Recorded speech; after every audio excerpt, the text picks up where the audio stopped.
নমস্কার, আমি সঞ্জনা। আজ আমি আপনাদের সাথে আমার কিছু ব্যক্তিগত মতামত শেয়ার করতে চাই।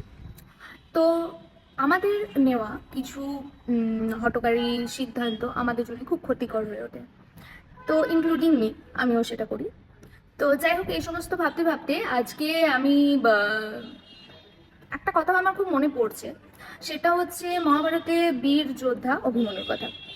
তিনি চক্রবর্তীর ঢোকার রাস্তাটা জানতেন, কিভাবে ঢুকতে হয় সেই প্রসেসটা জানতেন, কিন্তু তিনি বেরিয়ে আসার প্রসেসটা জানতেন না। তো তার কিছু হঠকারী সিদ্ধান্তর জন্য তিনি অবশ্যই সাতজন বড় বড় মহারথীর সাথে নিজের ক্ষমতার সাথে লড়াই করে গেছেন, কিন্তু আফটার অল তাকে বীরগতি প্রাপ্তি তার হয়েছিল। তো আমার বলার বক্তব্য হচ্ছে এটাই, যে আমরা যথেষ্ট সবাই সামর্থ্যবান, কিন্তু আমরা কখনো কখনো সেই প্রবলেমটা ক্রিয়েট করে ফেলি এমনভাবে যে আমরা সেটা থেকে বেরিয়ে আসতে পারি না।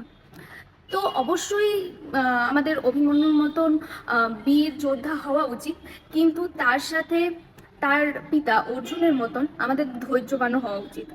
কারণ যখন আমাদের পাঞ্চালীর যখন বস্ত্র হরণ হয়েছিল, তখন যদি তারা হঠকারীতে পঞ্চপাণ্ডব যদি অস্ত্র তুলে নিতেন, আর কারোর বারণ সত্ত্বেও, তাহলে আমার মনে হয় না আহ, একটা তারা যে একটা ন্যায় রাজ্য প্রতিষ্ঠা করার চেষ্টা করেছিল, করেছিল আর কি পরবর্তীকালে, সেটা তখন তারা করতে পারতো।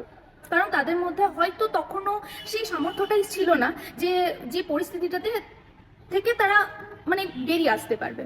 তো আমাদের সবসময় উচিত এটাই, যে নিজেদেরকে সঠিকভাবে সামর্থ্যবান করার পর কোনো কাজে এগোনো। তো বেস্ট অফ লাক। আর আমার এই মতামতটা নিয়ে কেউ ভুলভাল কমেন্ট অবশ্যই করবেন না, আমি চাইবো। আর আপনাদের মতামতটা অবশ্যই আমাকে জানাবেন। টাটা, রাধে রাধে।